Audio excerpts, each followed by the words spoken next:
दिल्ली में जानलेवा आग की घटनाएं सिर्फ हादसे नहीं हैं, ये गहरे भ्रष्टाचार का जीता जागता सबूत है। 3 जून 2026 को मालवीय नगर में जो हुआ उसने सबको सन्न कर दिया है। हौजरानी इलाके के फ्लरिश स्टे नाम के होटल में सुबह सुबह भयंकर आग लग गई। ये महज हादसा था या फिर सिस्टम का फेल होना? प्रशासन अक्सर ऐसी त्रासदियों के बाद अपनी जिम्मेदारी से पल्ला झाड़ लेता है। अफसर हमेशा लापरवाही का बहाना बनाते हैं और जांच कमेटी बैठा दी जाती है, पर हकीकत बहुत डरावनी है। क्या सच में ये कोई मानवीय भूल थी या जानबूझकर रची गई मौत की साजिश? इस सवाल का जवाब आज आपको मिलेगा अनकही में। बने रहिए हमारे साथ। 3 जून की सुबह 8:48 पर दमकल विभाग को पहली कॉल मिली। कॉलर ने बताया कि होटल में भयंकर आग लगी है और अंदर कई लोग फंसे हैं। देखते ही देखते आग ने विकराल रूप ले लिया और 21 मासूम लोगों की जान चली गई। मरने वालों में 10 भारतीय और 11 विदेशी नागरिक शामिल थे, जिनमें से ज्यादातर अफ्रीकी और मिडिल ईस्ट से आए लोग थे। Flourish stay hotel max hospital के बिल्कुल सामने है। यहाँ ठहरने वाले ज्यादातर विदेशी इलाज के सिलसिले में भारत आए थे। वो लोग मेडिकल टूरिस्ट थे जो अपने बीमार रिश्तेदारों की देखभाल कर रहे थे। भारतीय मृतकों में 8 लोग तो आपस में रिश्तेदार ही थे। ये लोग राजस्थान और हरियाणा से आए थे। लेकिन ये मौतें सिर्फ आग की वजह से नहीं हुई। असल में इमारत की बनावट ही मौत का जाल बन गई थी। ग्राउंड फ्लोर पर स्नैक्स एंड बाइट्स नाम का रेस्टोरेंट है, जिसमें ब्रेकफास्ट के दौरान शॉर्ट सर्किट से आग लगी। उसके ऊपर 5 मंजिला होटल था। आग लगते ही बिजली कट गई और सेंसर वाले दरवाजे बंद हो गए। कुछ ही देर में आग पूरे होटल में फैल गई। सेंसर के कारण जब मेन गेट लॉक हो गया तो अंदर फंसे लोगों के लिए बाहर निकलने का कोई रास्ता ही नहीं बचा। मजबूरी में बचाव दल और स्थानीय लोगों को हथौड़े लेकर दरवाजा तोड़ना पड़ा। पूरी इमारत में अंदर जाने और बाहर निकलने का बस वही इकलौता रास्ता था। इसके अलावा बेसमेंट का भी गैरकानूनी तरीके से इस्तेमाल हो रहा था। बेसमेंट में बिना इजाजत लोगों के रहने के लिए कमरे बनाए गए थे। बचाव दल को इसी बेसमेंट का दरवाजा तोड़ने में 20 मिनट से ज्यादा का वक्त लग गया। मीडिया रिपोर्ट्स के मुताबिक इन्हीं अवैध कमरों में सबसे ज्यादा मौतें हुई। सबसे बड़ी तकनीकी खामी होटल की सील बंद खिड़कियां थीं। एसी की कूलिंग बढ़ाने के लिए सभी खिड़कियों को मोटे कांच से पैक कर दिया गया था। हवा बाहर निकलने की कोई जगह नहीं थी। जब आग लगी तो पूरी इमारत चिमनी बन गई। जहरीला कार्बन मोनोऑक्साइड धुआं अंदर ही भर गया। ज्यादातर लोगों की जान आग में जलने से नहीं गई, इसी जहरीले धुएं की वजह से उनका दम घुट गया था। सुनिए चीफ फायर ऑफिसर ने इस बारे में क्या बताया। तो बिल्डिंग जो है बेसमेंट ग्राउंड प्लस 5 अपर स्टोरीज हैं और बिल्डिंग को एक स्टेयरकेस है, सिंगल स्टेयरकेस है, साथ में एक लिफ्ट भी लगी हुई है और बिल्डिंग को पूरा सील्ड किया गया है। सामने की तरफ फसाड लगा हुआ है और जितनी भी विंडोज़ हैं, इवन बाथरूम तक की विंडो को भी सील किया हुआ है। कोई विंडो ऐसी नहीं जिससे कि वेंटिलेशन हो सके, धुआं निकल सके। तो इस तरह की जो बिल्डिंग है वो फायर एक्सीडेंट में एज ए चिमनी एक्ट करती हैं, जिससे कि जैसी ही फायर होती है इमीडिएटली सारा धुआं और हीट ऊपर सारी फ्लोर्स तक चली जाती है। इस कंडीशन में इतनी तेजी से होता है कि लोगों को निकलने का समय नहीं मिल पाता। लेकिन दिल्ली में आग लगने की ये कोई इकलौती घटना नहीं है। इससे पहले भी राजधानी में इमारतें जली हैं। उनके बारे में मैं आपको आगे बताऊंगी। पहले इस अग्निकांड के गुनहगारों के बारे में जान लीजिए। इस अग्निकांड के पीछे किसी अकेले इंसान का हाथ नहीं है, बल्कि पूरा सरकारी तंत्र और नीतियों की खामियां जिम्मेदार हैं। दिल्ली सरकार ने 2007 में टूरिज्म को बढ़ावा देने के लिए B&B यानी बेड एंड ब्रेकफास्ट नाम की योजना शुरू की थी। मकसद था कि कोई भी अपने घर के 6 कमरों तक पर्यटकों को ठहरा सके। विदेशी और देसी सैलानियों को घर जैसा माहौल देने के लिए ये छूट दी गई थी। 6 कमरों की सीमा का नियम इसलिए बना था ताकि छोटे घरों को कमर्शियल NOC से बचाया जा सके। भारी नियम कानून लागू होने से लोग इस योजना से जुड़ने से कतराते। अगर ये छूट ना होती तो होटल के मालिकों को कई एग्जिट गेट बनाने पड़ते। कमर्शियल फायर हाइड्रेंट लगाने पड़ते और दमकल विभाग से लंबी चौड़ी परमिशन लेनी पड़ती। इन सब झंझटों से बचने के लिए लोग इस योजना का सहारा लेने लगे। मालवीय नगर के फ्लरिश स्टे में इसी नियम की सरेआम धज्जियां उड़ाई गई। 2024 में इसे सिल्वर कैटेगरी के तहत महज 6 कमरों का लाइसेंस मिला था। ये लाइसेंस जय मिश्रा नाम के व्यक्ति पर रजिस्टर था और 2027 तक वैध था। लाइसेंस 6 कमरों का था, पर इसकी आड़ में पूरी इमारत को 25 कमरों वाले बड़े होटल में तब्दील कर दिया गया। इतना ही नहीं, मालिकों ने बेसमेंट से लेकर 5वीं मंजिल और छत तक पर अवैध निर्माण कर डाला। ये सब सरकारी अफसरों की नाक के नीचे होता रहा और किसी ने ध्यान नहीं दिया। हिंदुस्तान टाइम्स के मुताबिक ग्राउंड फ्लोर पर जो रेस्टोरेंट चल रहा था, उसके पास भी खाने पीने या आग से बचाव का कोई वैध लाइसेंस नहीं था। बिना जांच पड़ताल के रिहायशी इलाके में ऐसा कारोबार मौत को दावत देने जैसा ही था। हादसे के तुरंत बाद होटल का को ओनर लवकेश बजाज अपनी पत्नी के साथ मौके से फरार हो गया। पुलिस ने मामला दर्ज किया और उसके खिलाफ लुकआउट सर्कुलर जारी कर दिया ताकि वो देश छोड़कर न भाग सके। दिल्ली पुलिस की कई टीमों ने अलग अलग जगहों पर छापेमारी की। कुछ घंटों की मशक्कत के बाद लवकेश को पकड़ लिया गया। पुलिस ने उसके खिलाफ भारतीय न्याय संहिता के तहत गैर इरादतन हत्या और आग से नुकसान पहुंचाने की धाराओं में एफआईआर दर्ज की है। पुलिस कस्टडी में पूछताछ के दौरान लवकेश ने जो बातें बताई वो हमारे सिस्टम पर बड़ा सवाल खड़ा करती हैं। लवकेश के बयान ने भ्रष्टाचार की पूरी पोल खोल दी है। लवकेश ने दावा किया कि उसने कभी खुद होटल का कामकाज नहीं देखा। वो सारी जिम्मेदारी अपने पार्टनर को सौंप चुका था। उसने बताया कि इमारत के डिजाइन में बदलाव और कमरों की संख्या बढ़ाने का आइडिया भी उसी पार्टनर का था। जब लवकेश ने नियमों और चेकिंग का हवाला दिया तो उसे बहुत अजीब जवाब मिला। पार्टनर ने उसे भरोसा दिलाया था कि इस तरह के इंतजाम आम बात हैं और दिल्ली में सब चलता है। यही वो मानसिकता है जिसने 21 लोगों की जान ले ली। चंद रुपयों के मुनाफे के लिए इंसानी जिंदगी को दांव पर लगाना आम बात हो गई है। दिल्ली में सब चलता है सिर्फ डायलॉग नहीं रहा, यह हमारे भ्रष्ट सिस्टम की कड़वी सच्चाई बन चुका है। आरोप लगता है कि एमसीडी से लेकर पुलिस तक सब कुछ सेटिंग से मैनेज हो जाता है। बिल्डिंग के मालिक को पता होता है कि वो पैसे खिलाकर हर नियम तोड़ सकता है। किसी भी होटल या रेस्टोरेंट को चलाने के लिए कई सरकारी विभागों की मंजूरी लेनी होती है। इसमें MCD, Delhi police, fire service और प्रदूषण नियंत्रण बोर्ड जैसे कई एजेंसियां शामिल होती हैं। जब कई एजेंसियां मिलकर काम करती हैं तो असल जिम्मेदारी किसी की नहीं रह जाती। हादसे के बाद हर विभाग खुद को बचाने में लगा रहता है और दोषारोपण का खेल शुरू हो जाता है। फायर सर्विस वाले कहते हैं कि इमारत सील करने का अधिकार उनके पास नहीं है। उनका काम सिर्फ एनओसी देना या आग बुझाना है। वो कमर्शियल गतिविधियों को रोकने के लिए एमसीडी को जिम्मेदार ठहराते हैं। इस बार भी ऐसा ही हुआ। इंडियन एक्सप्रेस के मुताबिक एक सीनियर फायर ऑफिसर ने साफ किया कि व्यावसायिक गतिविधि को रोकना नगर निगम का काम है। दूसरी तरफ एमसीडी का तर्क है कि वो सिर्फ नक्शा पास करते हैं। घर में होटल चल रहा है या नहीं, ये देखना पर्यटन विभाग और पुलिस का काम है। ऐसे में सवाल उठता है कि आखिर गलती किसकी है? इस आरोप प्रत्यारोप के बीच बिजली और जल विभाग अपना अलग खेल खेलते हैं। ये विभाग बिना जांचे अवैध इमारतों को कमर्शियल मीटर्स दे देते हैं। इससे बिल्डिंग मालिक को अपना गैरकानूनी धंधा चलाने के लिए सरकारी मुहर मिल जाती है। हर विभाग अपना हाथ खींच लेता है। यही साझा जवाबदेही असल में शून्य जवाबदेही बन जाती है और आम इंसान इसमें पिस जाता है। हाल ही में प्रशासनिक सुधारों के नाम पर लिए गए कुछ फैसलों ने हालात और बिगाड़ दिए हैं। पिछले साल जून 2025 में दिल्ली के उपराज्यपाल ने व्यापार सुगमता यानी ईज ऑफ डूइंग बिजनेस को बढ़ावा देने के लिए नया आदेश जारी किया था।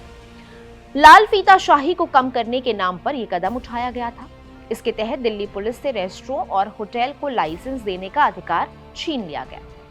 यह अधिकार अब पूरी तरह से एमसीडी और एनडीएमसी जैसे स्थानीय निकायों को सौंप दिया गया है। उस वक्त दिल्ली के मुख्यमंत्री ने भी इस कदम की खूब तारीफ की थी। उनका कहना था कि इससे पुलिस को कानून व्यवस्था पर ध्यान देने में मदद मिलेगी। व्यापारियों को लगने लगा कि अब उन्हें पुलिस की चेकिंग से आजादी मिल गई है। व्यापारियों के नजरिए से ये अच्छा कदम हो सकता है, लेकिन सुरक्षा के लिहाज से बेहद खतरनाक फैसला साबित हो रहा है। ऐसे आरोप लगते रहे हैं कि एमसीडी भ्रष्टाचार और अवैध निर्माण को हमेशा अनदेखा करती है। पुलिस की निगरानी हटने से भ्रष्ट अफसरों और लालची बिल्डिंग मालिकों का गठजोड़ और ज्यादा मजबूत हो गया है। अब उन्हें कोई डर नहीं बचा। आरोप ये भी है कि बिना किसी पुलिस चेकिंग के अफसर रिश्वत लेकर फ्लरिश स्टे जैसे होटल चलने की इजाजत दे देते हैं। व्यापार आसान करने के नाम पर सुरक्षा चेकिंग कम करना इंसानी जान से खिलवाड़ साबित हो रहा है। इन सब बातों से पता चलता है कि मौत का खेल सिर्फ कुछ लापरवाह लोगों का नतीजा नहीं है। पूरा तंत्र इस मुनाफे की मशीन में शामिल है। हर मौत के बाद वही पुरानी कहानी दोहराई जाती है और फिर से सब कुछ पहले जैसा हो जाता है। बिना किसी डर के मौत का ये पहिया ऐसे ही चलता रहता है। कोई भी अपनी जिम्मेदारी लेने को तैयार नहीं है। गुजरे सालों पर नजर डालें तो दिल्ली का इतिहास ऐसी खौफनाक आग की घटनाओं से भरा पड़ा है। ये कोई नई बीमारी नहीं है। कुछ कुछ सालों में हम ऐसी डरावनी तस्वीरें देखते हैं। 13 जून 1997 को ग्रीन पार्क के उपहार सिनेमा में जो हुआ वो कोई कैसे भूल सकता है। वहां बॉर्डर फिल्म चल रही थी और अचानक ग्राउंड फ्लोर पर रखे ट्रांसफॉर्मर में भीषण आग लग गई। जांच में पता चला था कि उपहार सिनेमा के मालिकों ने ज्यादा पैसे कमाने के चक्कर में बालकनी के दरवाजे पर बहुत सारी एक्स्ट्रा सीट्स लगा दी थी। बाहर निकलने का रास्ता पूरी तरह से बंद हो गया था। लाइट जाते ही अंधेरा छा गया और भगदड़ मच गई। उस दिन धुएं से दम घुटने से करीब 59 लोगों की मौत हुई थी। जनवरी 2018 में बवाना इंडस्ट्रियल एरिया की पटाखा फैक्ट्री में भी बिल्कुल यही हुआ। वहां अवैध रूप से भारी मात्रा में ज्वलनशील पदार्थ रखा हुआ था। आग बुझाने का कोई इंतजाम नहीं था और निकलने के सारे रास्ते भी बंद थे। 17 बेबस मजदूर जिंदा जलकर मर गए। ठीक एक साल बाद यानी फरवरी 2019 में करोल बाग के अर्पित पैलेस होटल में भी मालवीय नगर जैसी ही खौफनाक घटना हुई। वहां भी एसी की वजह से खिड़कियां पैक थी। लकड़ी की महंगी पैनलिंग ने आग को बहुत तेजी से फैलाया। कई लोग जान बचाने के लिए चौथी मंजिल से नीचे कूदे। उस सुबह अर्पित पैलेस में 17 लोगों की जान चली गई। फिर मई 2022 में मुंडका की 3 मंजिला कमर्शियल इमारत में आग लगी। पूरी बिल्डिंग के लिए बाहर निकलने का इकलौता संकरा रास्ता था। वहां भी 27 लोगों की जान धुएं और आग में चली गई। इन सभी हादसों का डेटा देखने पर बड़ा सच सामने आता है। दिल्ली में लोगों की मौत आग की लपटों से नहीं होती। मौत की असली वजह हमेशा बंद दरवाजे, हवा निकलने की जगह का ना होना और मुनाफे के लालच में किया गया भारी अवैध निर्माण रहा है। अब सवाल उठता है कि बिल्डिंग वाले हर बार नियम तोड़ कैसे लेते हैं? इसका जवाब है हमारे कानूनों में मौजूद बहुत बड़ी खामियां। बिल्डर इन खामियों का बहुत चालाकी से फायदा उठाते हैं। ऐसा ही सबसे खतरनाक नियम है 9 मीटर से कम ऊंचाई। भारत का नेशनल बिल्डिंग कोड आग से बचाव के लिए बहुत सारे नियम तय करता है, मगर दिल्ली में मौजूदा फायर सेफ्टी नियमों के अनुसार अगर किसी इमारत की ऊंचाई 9 मीटर से कम है तो उसे दमकल विभाग से एनओसी लेने की जरूरत नहीं है। आमतौर पर इसमें ग्राउंड फ्लोर और 2 मंजिलें आती हैं। ऐसी छोटी बिल्डिंग्स में फायर स्प्रिंकलर या होज रील लगाना भी जरूरी नहीं होता है। बिल्डिंग मालिक इस नियम का जमकर फायदा उठाते हैं। वो कागजों पर इमारत की ऊंचाई 9 मीटर से कम दिखाते हैं, लेकिन जमीन के नीचे गहरे बेसमेंट्स खोद लेते हैं और छत पर टीन शेड डालकर बहुत सारे कमरे बना लेते हैं। मई 2024 में विवेक विहार के नियोनेटल अस्पताल में जलकर हुई 7 नवजातों की मौत भी इसी नियम के दुरुपयोग का नतीजा थी। उस 2 मंजिला रिहायशी मकान में बिना फायर एनओसी के अस्पताल चल रहा था। तकनीकी तौर पर उस अस्पताल को 9 मीटर वाले नियम से पूरी छूट मिली हुई थी। मालवीय नगर के फ्लरिश स्टे होटल में बीएनबी नीति के तहत मिली 6 कमरों की छूट का ऐसा ही गलत फायदा उठाया। बिना किसी सरकारी चेकिंग के 25 कमरों का होटल धड़ल्ले से चल रहा था। आप लोग भी सोचते होंगे ना कि इतने बड़े हादसों और मौत के बाद भी इन अपराधियों में कानून का कोई खौफ क्यों नहीं है? क्योंकि हमारी न्याय प्रणाली की सुस्ती इन्हें बहुत आसानी से बचा लेती है। हादसे के तुरंत बाद पुलिस, मीडिया और जनता के दबाव में आकर गैर इरादतन हत्या का केस दर्ज कर लेती है, पर जब मामला अदालत में पहुंचता है तो कहानी पूरी तरह से बदल जाती है। जांच में पता चलता है कि इमारत का मालिक अकेला कसूरवार नहीं है। एमसीडी का इंजीनियर, इलाके का पुलिस वाला और फायर एनओसी वाला बाबू भी इस जुर्म में बराबर का हिस्सेदार है। वकील इसी साझा जिम्मेदारी का फायदा उठाते हैं। वो अदालत में बहुत मजबूती से दलील देते हैं कि जब सारी सरकारी एजेंसियों की आंखों के सामने बरसों तक ये सब चलता रहा तो सारा दोष सिर्फ मालिक का कैसे हो सकता है। अदालत को भी ये बात माननी पड़ती है और आरोपी को आसानी से जमानत मिल जाती है। अर्पित पैलेस मामले में भी कोर्ट ने पुलिस और एमसीडी को कड़ी फटकार लगाई थी। जमानत मिलने के बाद ये अपराधी सुधरने के बजाय नया अवैध धंधा शुरू कर देते हैं। हमारे मुकदमों की रफ्तार इतनी धीमी है कि सालों तक ट्रायल शुरू नहीं हो पाता। बवाना पटाखा फैक्ट्री का मालिक भी जमानत पर छूटने के बाद जेल से बाहर आ गया। टाइम्स ऑफ इंडिया के मुताबिक उसने कोई सबक नहीं सीखा और हरियाणा के कुंडली में नई अवैध पटाखा फैक्ट्री खोल ली। वहां से भी वो जमानत हासिल करने में कामयाब रहा। इसके बाद उसने गाजियाबाद में अपनी तीसरी अवैध फैक्ट्री लगा ली। इन अपराधियों ने हमारे न्याय तंत्र को बहुत अच्छी तरह से समझ लिया है। उन्हें पता है कि कुछ महीने जेल में रहकर और वकीलों पर पैसा खर्च करके वो फिर से अपना काला कारोबार चला सकते हैं। जब तक अदालतें इन्हें सख्त सजा नहीं देंगी, तब तक मालवीय नगर जैसी घटनाएं होती रहेंगी। इस पूरे सिस्टम में सुधार की कितनी गुंजाइश है और अदालत के आदेशों को कैसे ठेंगा दिखाया जाता है, ये जानना भी आपके लिए बहुत जरूरी है। मालवीय नगर का हादसा अचानक हुई गलती नहीं थी। इस भयानक आपदा की चेतावनी महीनों पहले ही दे दी गई थी। 7 जनवरी 2026 को दिल्ली हाई कोर्ट ने बेहद अहम जनहित याचिका पर सुनवाई की थी। इस याचिका को दायर करने की वजह था गोवा का अग्निकांड। दिसंबर 2025 में गोवा के नाइट क्लब में आग लगी थी और उसमें दिल्ली के 4 लोग मारे गए थे। इसी घटना के बाद जाने माने वकील अर्पित भार्गव ने हाई कोर्ट का दरवाजा खटखटाया था। इस पर अदालत ने तुरंत संकरी गलियों में चल रहे होटल्स का फायर सेफ्टी ऑडिट करने को कहा था। सरकार और एमसीडी को मजबूत एक्शन प्लान बनाने का निर्देश दिया गया था, लेकिन बड़े अफसरों ने हाई कोर्ट के इस आदेश को रद्दी की टोकरी में डाल दिया।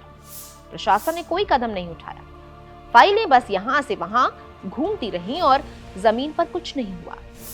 टाइम्स ऑफ इंडिया की रिपोर्ट के मुताबिक याचिकाकर्ता ने मई 2026 तक प्रशासन को कई रिमाइंडर्स भेजे। अफसरों से मिन्नतें की गईं कि वो अदालत के आदेश का पालन करें, पर किसी भी अधिकारी के कान पर जूं तक नहीं रहेंगी। ये लापरवाही नहीं है, ये जानबूझकर किया गया सरकारी अपराध है। अगर प्रशासन ने जनवरी में ही हाई कोर्ट की बात मान ली होती तो आज हालात शायद अलग होते। दक्षिण दिल्ली के होटल्स की चेकिंग होती और फ्लरिश स्टे का फर्जीवाड़ा आसानी से पकड़ा जाता।